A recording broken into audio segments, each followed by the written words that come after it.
साथ हैं वैदिक संस्कृति के अध्येता डॉक्टर अरुण कुमार जायसवाल जी। नमस्कार। नमस्कार। श्रीमद् भगवद गीता के 3 अध्याय का 4था श्लोक। न कर्मणामनारम्भान् नैष्कर्म्यं पुरुषो शृणुते न च सन्न्यसनादेव सिद्धिं समधिगच्छति। मनुष्य न तो कर्मों का आरंभ किए बिना निष्कर्मता को यानी योग निष्ठा को प्राप्त होता है और न कर्मों के केवल त्याग मात्र से सिद्धि यानी सांख्य निष्ठा को ही प्राप्त होता है। कौन कौन से ग्रह साथ हों तो मनुष्य की कामवासना शतायु होने पर भी शांत नहीं होती। हमारी आंतरिक संरचना क्या है, इसे जानने में ज्योतिष शास्त्र कैसे सहायक हो सकता है? क्या सिर्फ संन्यास ले लेने मात्र से समाधि मिल जाएगी? इस श्लोक में भगवान बहुत महत्वपूर्ण बात कर रहे हैं कि जिस अवस्था को प्राप्त हुए पुरुष के कर्म अकर्म हो जाते हैं, अर्थात वे कर्म फल उत्पन्न नहीं कर सकते, इस अवस्था का नाम निष्कर्मता है। कर्म त्याग देने से कोई सन्यासी नहीं हो जाता, क्योंकि कर्म आपके टालने से थोड़े ही टल जाएंगे। हर व्यक्ति का व्यक्तित्व क्यों अलग है? व्यक्तित्व ये नहीं कि आप कैसा कपड़ा पहने या न पहने, ये तो आपका प्रकटीकरण है, ये तो उसकी अभिव्यक्ति है। व्यक्तित्व ये है कि आपका चित्त की संरचना, प्रारब्ध की संरचना ही व्यक्तित्व है, यही आंतरिक संरचना। आपकी कुंडली का लग्न चक्र में भाव योग ये क्या है? जैसे मंगल और शुक्र साथ साथ हो। कुछ भाव ऐसे हैं जो आदमी की काम वासना 80 साल 90 साल 100 साल में भी कम नहीं होती है। ब्रह्मांड से वो वासना की ऊर्जा जो आ रही है, भले ही आप कितने तपस्वी हो, सेक्स आपके जीवन में रहेगा। आप जहाँ खड़े हो, जो ऊर्जाएं आ रही है उन्हें रोकने की व्यवस्था नहीं हुई तो उसको कैसे रोक देंगे आप? भोग है राहु का, उसकी ऊर्जा आ रही है, आप जान रहे हैं अमुक पूजा नहीं किए, अमुक हवन नहीं किए तो दुर्घटना होगी, समय आएगा हाथ टूटेगा। ब्रह्मांड की ऊर्जा आ रही है, यहीं पर ज्योतिष महत्वपूर्ण हो जाता है। जो आदमी ज्योतिष की निंदा करते हैं उनको ये जानना चाहिए आपका व्यक्तित्व क्या है, आपकी आंतरिक सत्ता क्या है। इसको आप कैसे जान सकते हैं? या तो ज्योतिष के द्वारा जान सकते हैं या फिर अंतर्ज्ञान के द्वारा जान सकते हैं। अंतर्ज्ञान सिद्धावस्था मिलती है, लेकिन ज्योतिष जो है सामान्य अवस्था मिल सकता है। उससे आप अपने व्यक्तित्व को पहचान सकते हैं कि आप क्या करने आए हैं। आप कुछ ऐसे हो, फिर उसको आप फील करो, महसूस करो, उस अनुसार साधना कर, बात कर, महसूस कर, यानी फील कर। ब्रह्मांडीय ऊर्जा को कैसे धारण करें, कैसे ग्रहण करें, कैसे उनको समझे कि वो आपके व्यक्तित्व में पल पल असर डाल रही है। एक सामान्य सी बात है, बरसात में खड़े हो जाएं, हल्की हल्की बूंद भी अगर पड़ रही है, आप खड़े रहिए, आप उसकी उपेक्षा करिए कि अरे ये तो हल्की बूंद है, तब भी आप भीगेंगे, तब भी सर्दी लगेगी। अगर मूसलाधार बारिश होती है तो आदमी थोड़ा होश में रहता है, हल्की बूंदों की उपेक्षा करता है और फिर बुखार सर्दी बीमारी आ जाती है। आप जहाँ खड़े हैं, चित्त के संस्कार संरचना के अनुसार आपका व्यक्तित्व है और उसके अनुरूप जो प्रारब्ध है वह बताएगा आप कर्मयोगी होने लायक हैं या ज्ञान योगी होने लायक हैं। भगवान इसी बात को बड़े महत्वपूर्ण ढंग से कहते हैं। आप कर्म नहीं करेंगे तो निष्कर्मता को कैसे प्राप्त होंगे? नहीं प्राप्त हो पाएंगे। कर्म बीज करने से समाप्त होंगे। निष्कामता आएगी तब अंदर से आत्मा प्रकाशित होकर बोलेगी कि नहीं यही ब्रह्म है, अयम आत्मा ब्रह्म, तब सांख्य निष्ठा जगेगी। कुछ लोग कहते हैं आचार्य शंकर विवेकानंद ये अवतरित आत्मा है, ये साधक आत्मा नहीं है, ये सिद्ध आत्मा है। विवेकानंद अगर साधना करके पहुँचते तो उन्हें 10 जन्म लगते। साधना उनको करनी ही नहीं थी, वो तो फटाफट आए, समायोजन हुआ, अभिव्यक्ति हुई और चले गए। शंकराचार्य को अगर साधना करनी होती तो उन्होंने तंत्र और योग में, वेदांत में जिस अवस्था को प्राप्त किया वो साधना करते तो नहीं प्राप्त कर सकते थे। कई जीवन में साधना करके तो कर्मयोग ही नहीं पूरा कर पाता व्यक्ति, संभव ही नहीं है। तो हम शंकराचार्य पर, विवेकानंद पर टिप्पणी करें, ये टिप्पणी बेकार है। भगवान कहते हैं कर्म को त्याग देने मात्र से या संन्यास लेने मात्र से आपको ज्ञान निष्ठा नहीं मिल जाएगी। ज्ञान निष्ठा तो संस्कार को क्षीण करने से मिलेगी। केवल संन्यास लेने से, भगवा पहन लेने से, कपड़ा रंगा लेने से समाधि मिल जाएगी, ऐसा संभव नहीं है, कभी नहीं मिलेगी।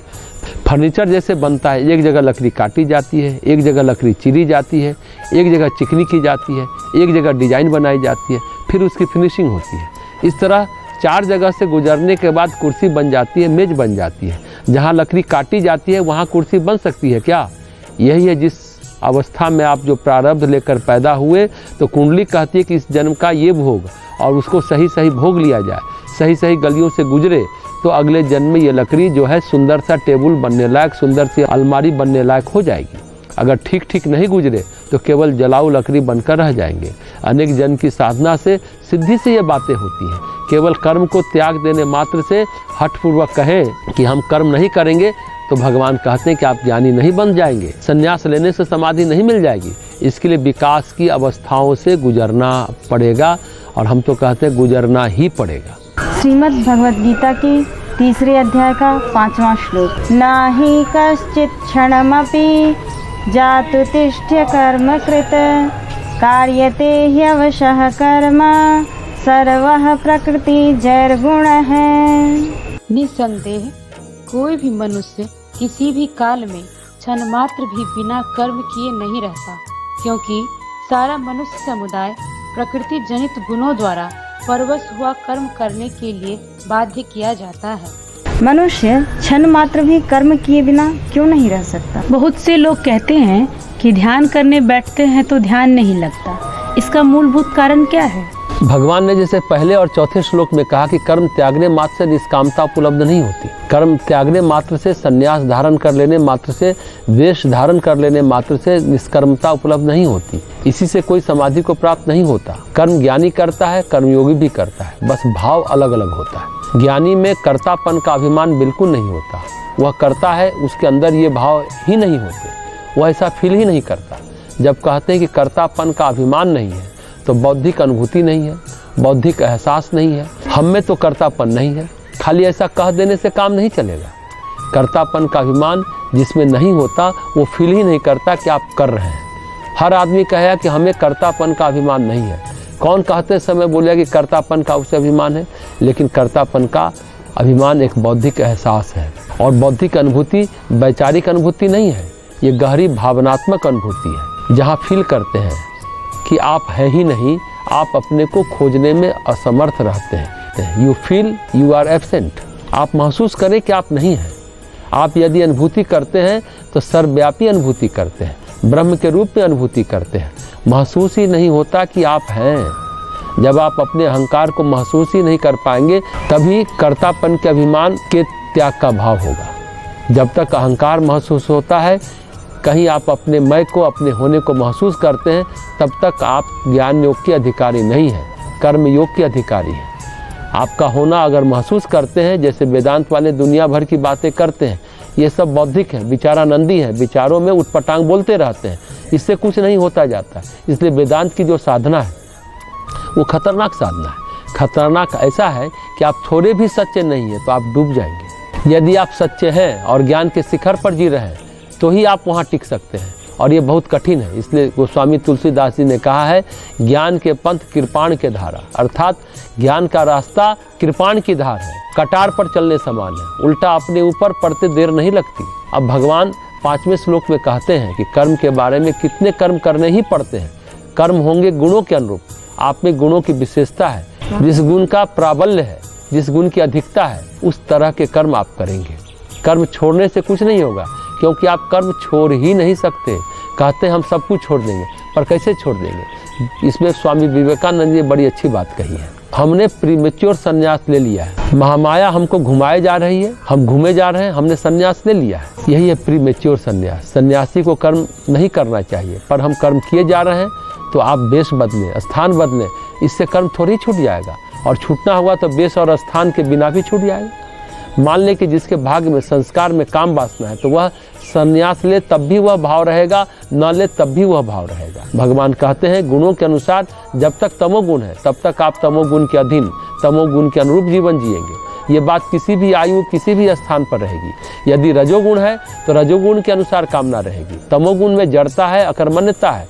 रजोगुण में कर्म का अतिरेक है, इच्छाओं का अतिरेक है, चाहतों का अतिरेक है। इस अतिरेक में आप जीते चले जाते हैं। सतोगुण में सात्विकता है, भक्ति है, भाव है, साधना है, बहुत सारी चीजें हैं। जिस गुण का प्राबल्य आप पर है, जो आपका पर्सनालिटी स्ट्रक्चर है, अगर संस्कार में आपने तमोगुण संजोया है तो तमोगुण का काम करेंगे। रजोगुण संजोया है तो रजोगुण का काम करेंगे। अगर सतोगुण संजोया है तो सतोगुण ही काम करेंगे। इससे आप बच नहीं सकते, क्योंकि सारे प्राणी, मनुष्य नहीं, सारी प्रकृति के अनुसार परवश हुए कर्म कर रहे हैं।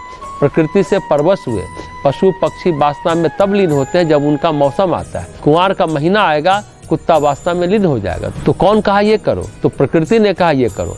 पर मनुष्य भी प्रकृति के अनुसार कर्म करता है। मनुष्य को भगवान ने मन दिया, और मन जो है एक विचित्र बात है, वह मनुष्य की पशुता को और बढ़ा देता है। अगर मन न हो, शरीर हो, तो वासना कम होगी। अन्य प्राणियों में मनुष्य की तुलना में वासना कम है। क्यों? क्योंकि मन नहीं है, या है भी तो बहुत कम सक्रिय है। इंसान का मन बहुत सोचता है और सोचने से वासना और बढ़ जाती है। भगवान कहते हैं ऐसा कुछ नहीं होगा। सबसे पहले अगर काम करना है तो पहला काम कर्म करने को आप विवश हो। कर्म के स्वरूप में अगर परिवर्तन करना है तो क्या करना होगा? गुणों के स्वरूप में परिवर्तन करना होगा। तमस को रजस में, रजस को सत्व में परिवर्तित करना होगा। सत्व की अधिकता होगी तब आदमी के कर्मों में सुधार होगा। ये भगवान ने नई बात कही है। अगर किसी व्यक्ति के स्वरूप में परिवर्तन करना चाहते हैं तो आपको उसकी प्रकृति के गुणों में सात्विकता, रासिकता, तामसिकता, इसमें परिवर्तन करना होगा। इस बार उन्होंने इस श्लोक में नई बात कही। यहीं पर ज्योतिष भी बहुत महत्वपूर्ण बात कहती है। शनि, राहु, केतु है, ये ग्रहों की जो स्थितियां हैं, यदि वो तमोगुणी बनाती है तो उनके तमोगुणों का परिहार करना होगा। यदि सतोगुणी बनाती है, जैसे ग्रह के मंत्र जप रहे हैं, तो इससे तमोगुण कटेगा, रजोगुण कटेगा, सात्विकता आएगी। और सात्विकता में अगर आप सूर्य का जप करेंगे तो थोड़ा निखार आएगा, तेज आएगा। ज्योतिष में यह विचार किया जा सकता है कि आप 3 गुणों के आधार पर व्यक्त हो रहे हैं, सतोगुण, रजोगुण या तमोगुण। उन्हीं के आधार पर उपाय निकाले जा सकते हैं। आप अपने गुणों में सात्विकता का प्रकाश कैसे लाएं, जड़ता से कैसे ऊपर हो। तमसोमा ज्योतिर्गमय, ये बात ज्योतिष भी कहती है। राहु शनि का जप क्या करता है? तमसोमा ज्योतिर्गमय, अंदर के तमस को काटता है। तमस नहीं कटे और कर्म आप बदल दो तो नहीं बदल सकते। जबरदस्ती किसी को भक्त नहीं बना सकते आप। जबरदस्ती किसी को योगी भी नहीं बना सकते। जबरदस्ती किसी को आप ज्ञानी भी नहीं बना सकते, क्योंकि उसका वही स्वरूप उभर कर आएगा, उसमें प्रकृति के जिस गुण का आधिक्य होगा। यदि उसमें तमोगुण की अधिकता है तो उसके नेचर में तमोगुण झलकेगा। रजोगुण की अधिकता है तो रजोगुण झलकेगा। सतोगुण की अधिकता है तो उसके पूरे जीवन में सात्विकता ही झलकेगी। कर्म को छोड़ने मात्र से आप कुछ नहीं कर सकते। सच तो ये है कि कर्म को कोई छोड़ ही नहीं सकता। ऐसा भगवान अर्जुन को इस श्लोक में कहते हैं। वे कहते हैं कि तुम एक क्षण भी कर्म को छोड़ नहीं सकते, कुछ ना कुछ तो करोगे ही। ध्यान रहे, सतोगुणी कर्म है। अगर सत्य की अधिकता होगी तो आप ध्यान कर सकते हैं। रजस की अधिकता होगी तो आपको ध्यान नहीं लगेगा। जब तक सत्य को पाएंगे नहीं तब तक पूरी तरह से ध्यान हो ही नहीं पाता। जो लोग ध्यान करते हैं उनके व्यक्तित्व का लेखा जोखा करिए। 10 साल से ध्यान कर रहे हैं पर वहीं के वहीं खड़े हैं। अगर जब करते गुणों के बदलने का, परिमार्जन करने का प्रयास करते तो फर्क आता। ध्यान कर रहे हैं मतलब हम कुछ नहीं करेंगे, कमरे में बंद रहेंगे तो सोएंगे, सपने देखेंगे, कहीं ना कहीं तो क्रिया होगी। अगर जब करते करते गुणों के बदलने का, परिमार्जित करने का प्रयास करेंगे तो ना जीवन में फर्क आएगा। ध्यान कर रहे हैं मतलब कुछ कर नहीं रहे, सच कह रहे हैं, कुछ कर नहीं रहे, आलसी है, कमरे में बंद है।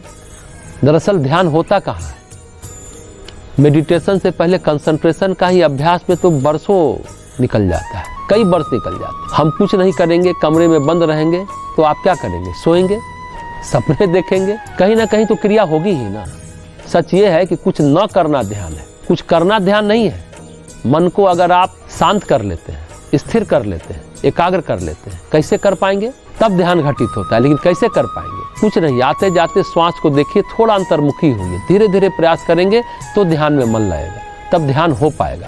नहीं तो एकाग्रता पर ही हम लोग प्रयास करते रह जाते हैं और कई वर्ष निकल जाता है, वहीं के वहीं खड़े रहते हैं। लेकिन एकाग्रता भी आती है तो अंदर के ऊर्जा का जागरण होता है, आपकी ही ऊर्जा सक्रिय होती है, क्रियाशील होती है, फिर जीवन अच्छा लगता है। इसलिए प्रयास निरंतर करते रहना चाहिए, भले ध्यान लगे न लगे, लेकिन भाव ये रहना चाहिए कि हम आते जाते श्वास पर नज़र रखें। मेरा मन कैसे शांत हो, मन की लहरें, मन की हलचल शांत हो। और जैसे ही आप अपने आते जाते श्वास पर नज़र टिकाएंगे, अपने से अपने को अलग करके देखेंगे, जो बहुत सामान्य बात है, कोई भी व्यक्ति कर सकता है, कभी भी कर सकता है, तो मन स्थिर होने लगता है। एक प्रक्रिया है, इस तरह से आप ध्यान कर सकते हैं और अपने चिंतन, चरित्र और व्यवहार को बदल सकते हैं और संन्यास की ओर अग्रसर हो सकते हैं।